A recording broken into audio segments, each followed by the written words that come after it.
graded your reports on the Scarlet Letter? Ooh, what'd I get?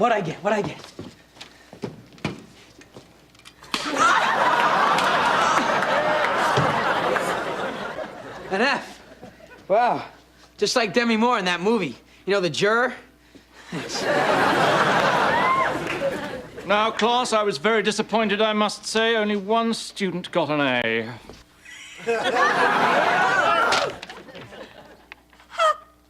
A B? B. Wow.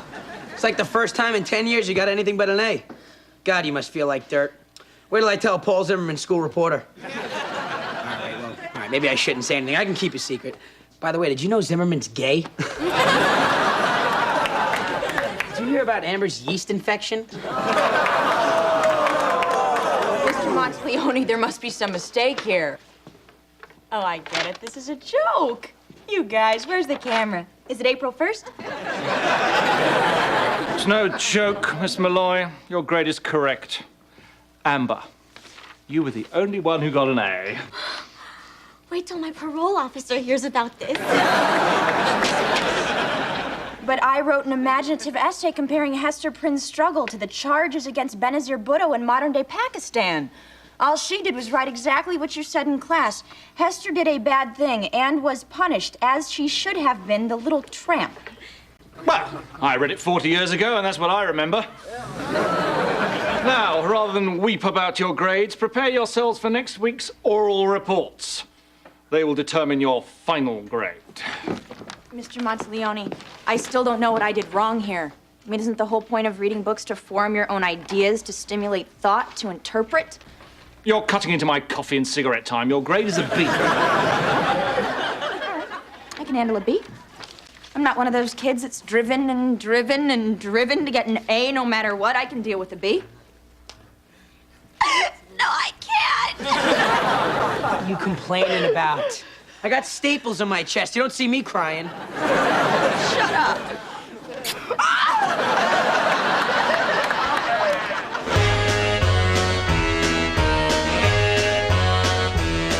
Hit the road, Jack, and don't you come back no more, no more, no more, no more. Hit the road, Jack, and don't you come back no more. Oh, what you say? Hit the road, Jack, and don't you come back no more, no more, no more, no more. Hit the road, Jack, and don't you come back no more. Oh, woman, don't you treat me so mean. You're the meanest old woman that I've ever seen. I guess if you say so, to pack my things and go. That's right, hit the road, Jack, and don't you come back no more, no more, no more, no more. Hit the road, Jack, and don't you come back no more. Oh, what you say? Come on back. You gonna go to work today? I don't feel like it. Yeah. Would you like to do something with me? Well, I would, but it's a work day.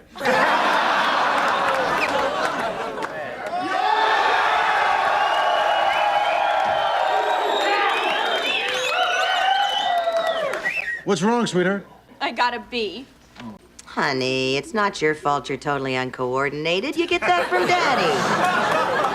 It's not gym, Mom. I get all A's in gym. Ms. McGuire, or as she likes to be called, Butch, seems to really like me. She's very sweet and throws a heck of a shot put. My problem is in English. I got a B because I have my own opinions. This teacher just wants everything parroted back to him. He doesn't want people to think for themselves. Is that what he wants? Yeah. Anything he says about any book, you just repeat back to him and you get an A. You mean anything that he says about any book, you just repeat it back to him and you get an A? Exactly. Is that any way to learn? Is that any way to learn? Exactly. So now everything's writing on my oral report. I have to choose a book. Oh, let me help you with your report, honey. I read constantly. Here's a few of my favorite books.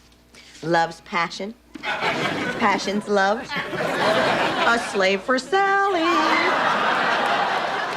Oh, Fabio. I knew Fabio before he was Fabio when he was still just a drawing. Why, I dreamt of him just last night. Fabio. Fabio. So you're saying that you weren't saying that I was fabulous in Italian? I mean, the way you were screaming, I thought I was hitting a home run. No, honey, just a usual single up the middle. Well,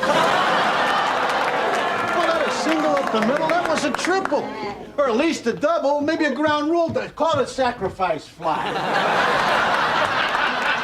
Here's my report card. All A's. That used to be me. Now I have a B. For bad. I got an F for phenomenal. Kids are upstairs talking about their grades. As if grades had anything to do with the real world. Yeah, you got D's and F's, and it didn't stop you from getting a cushy job at the used car lot.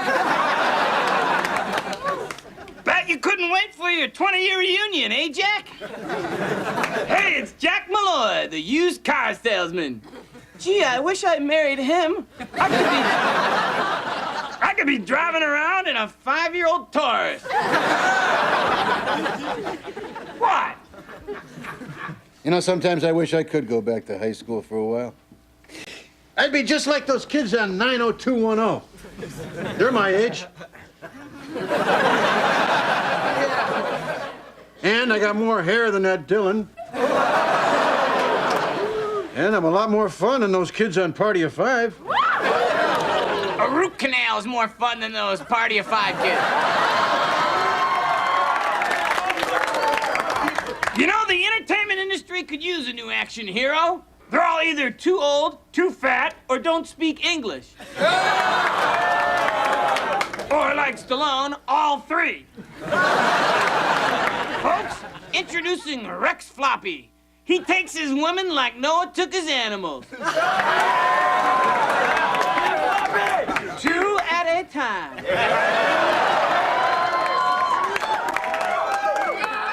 And I could be your trusty sidekick, Jake Malloy. Who takes his women like he takes his pizza. Cold, greasy, and leftover.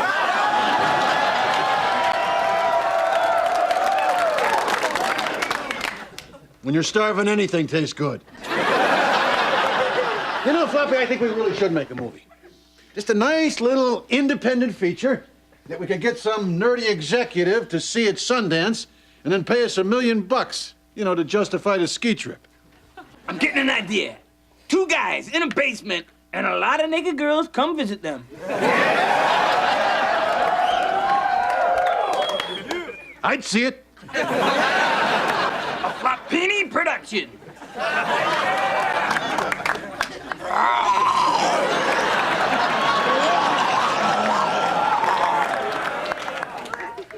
So, are you ready to...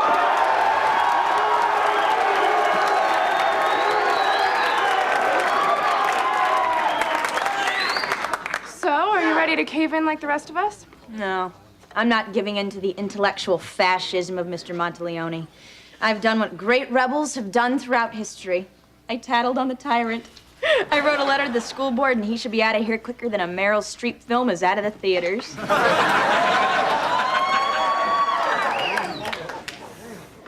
Well, class, I hope you have your oral reports ready. Remember, this is for your final grade. Today, Ryan Malloy is going to tell us why Herman Melville is the greatest author of all time, and about the novel Moby Dick, written in 1851 about a sailor chasing a big white whale. Ryan? Herman Melville is the greatest author of all time. Very good. And, he wrote a book called Moby Dick, and it was about, a white whale, a big one. And, did I mention he was the greatest author of all time? A big one. Darn near excellent, Mr. Malloy. What about the fact that some say Melville beat his wife?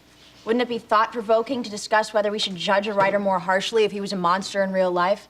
What about the parallels between Picasso and the new work on Bruno Bettelheim? And what about my prostate? What's all this have to do with the price of tea in China? The only thing that's relevant is what I say is relevant. We'll see about that. Oh, we saw, Miss Malloy. Yes, I know about your little letter to the school board. They agree with you. but they can't do a thing about it because no one wants this job. So long as I don't mention God in this classroom, I can't be fired. You said the God word?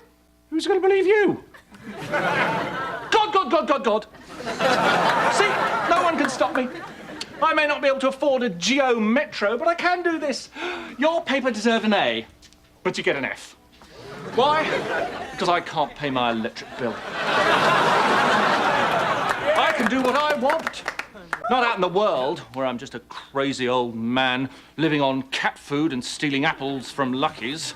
But in here, where I'm Michael Jordan, and you're just a bunch of cheap, interchangeable white guys. Here, I do whatever I want. Ryan Malloy, A. The rest of you will give your oral reports next time. Who knows, perhaps I'll be sober by then. Read the books if you want, but this is what they're about. I have found that it is better to read what I say first, and then to just glance over the book, because then you know what you should be thinking. Or be prepared for a B, Miss Malloy. But I want to go to Harvard. You just have to do it my way.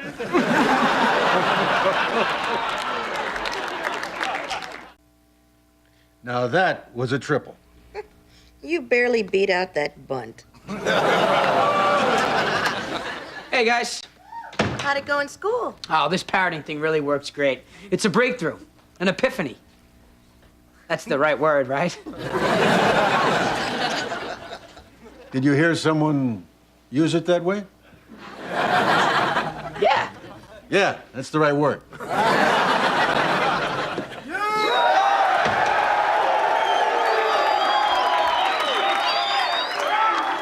And how was your day, honey? Dirt, duty, caca. I want an A. All right, well, you better let me help you with your English homework.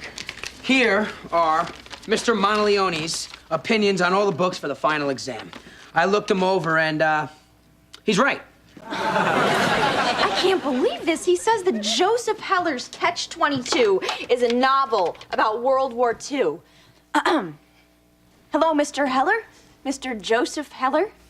Don't you think it's a little simplistic to say that Catch-22 is just a book about World War II? Isn't it about the timeless, universal struggle of the individual to survive in the face of an absurd, uncaring society? It's about World War II, huh? Mom, Dad, nothing can stop me now. Before, I had no hope, but now I realize that as long as someone speaks first, I'm a genius. I understand the meaning of life. You just regurgitate other people's ideas. I could be a network executive. Let's see. Okay, we need a hit show, right? So Friends is a hit show. So we'll make a show like Friends, except with a twist. Instead of having 3 guys and 3 girls, we'll make it 3 girls and 3 guys. And instead of having it take place at a coffee house, we'll make it a juice bar. I got it. A juice bar. Yeah. Oh, I like it. Wow, you should run a network. Well, I hear there's gonna be a big shakeup at ABC. Yeah, hello, Mr. Mailer? I just have a few questions about your book, The Naked and the Dead. No, I'm not naked. What does it matter what I look like? Yes, I'm sure you could drink me under the table. Now, about your books. Yes, you are the toughest living author. Next to you, Truman Capote was a big Nancy boy. You're a bear, grr. Now, could we please get on with this conversation? 5th rock from the sun? The moon. None of these famous authors seem to care how I interpret their work. They're just happy I bought the hardcover. When they heard I lived in LA, they wanted to pitch me a movie. Maybe I should just give in and play the game. I'll just do what everyone says. Do what everyone says. Do what everyone says. It was was a smoky night. The hot wind was blowing through my fur, and I was feeling more pressure than B. Arthur's bar stool. I was waiting for my partner, Jake, to arrive.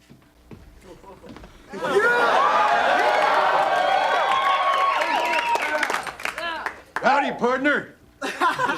Jack, what the hell are you doing?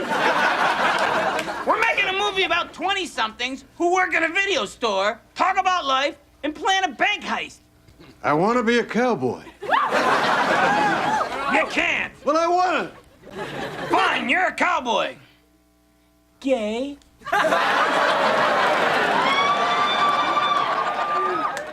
So, when are the chicks coming? Soon, Jack, soon. All right, take one. So here we are, two 20-something clerks in a video store, one of whom is a cowboy. A man's man. Well put, Jack. You know, a lot of this plot revolves around breasts. You did get some girls, didn't you? You bet your little booties I did. I went down to the bus station and I handed out flyers. Young girls wanted, underline the word young. Nudity required, major motion picture. Come to my basement. I think I hear the girls coming now.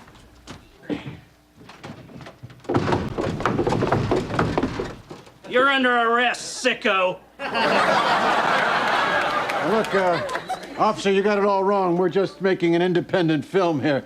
Tell him, Floppy. We know all about your kind of films, mister. My daughter was in one.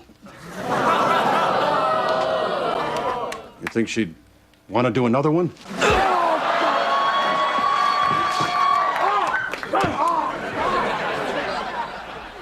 Yep, it was a smoky night, and the only sound was the thump, thump, thump on the tender skull of a midnight cowboy. Fade out.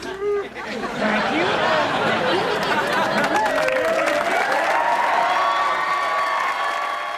So, in conclusion, you're saying that Hamlet is a play about a Danish prince.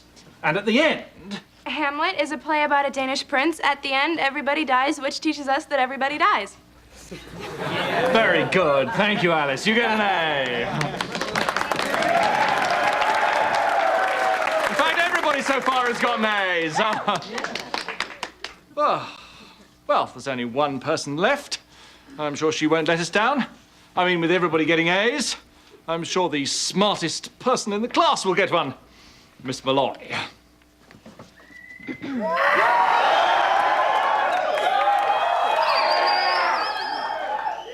Hamlet is the best play ever. It has 5 acts. It is by William Shakespeare. It is about a Danish prince. At the end, everybody dies, which teaches us that everybody dies. That's very good. And that's exactly what you think, isn't it? Many scholars think that. You don't think that Hamlet is really symbolic of something else? Some struggle inside all of us? You don't feel the need to compare him to, say, oh, Bill Clinton? No. I know you've had other thoughts before about all of this, but I think you can see this is a clearer, more concise, more accurate reading than yours, that your reading was completely wrong. Don't you think so, Miss Malloy? Yes. No. I completely disagree. Am I the only one here who sees the irony in this? Hamlet's problem is that he thinks too much, yet no one in this class thinks at all. Just because a parrot says pretty bird, that doesn't mean that it is a pretty bird. Pretty bird.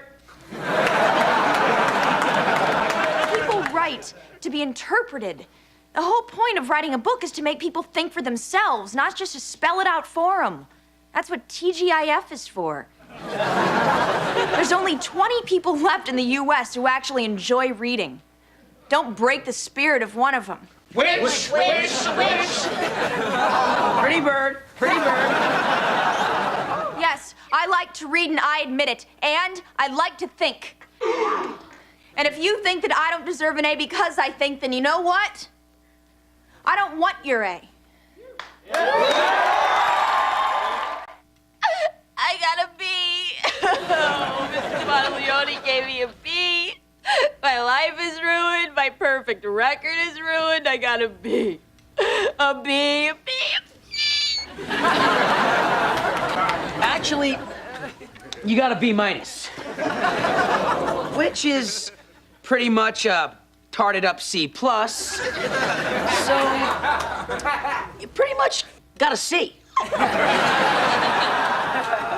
Jack, you think you ought to talk to her? Nah, she'll get over it. It's not like it's going to affect the rest of her life.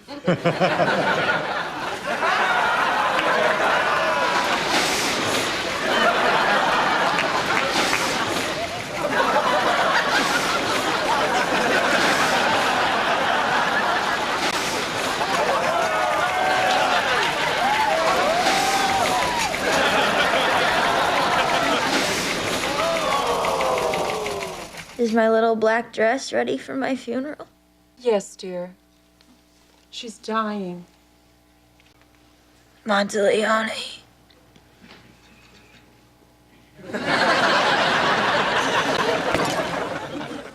It's over. She's gone. Her final word was Monteleone. Monteleone? What the hell does that mean? Pretty bird. Who let the president of ABC in here? We're number 7 now.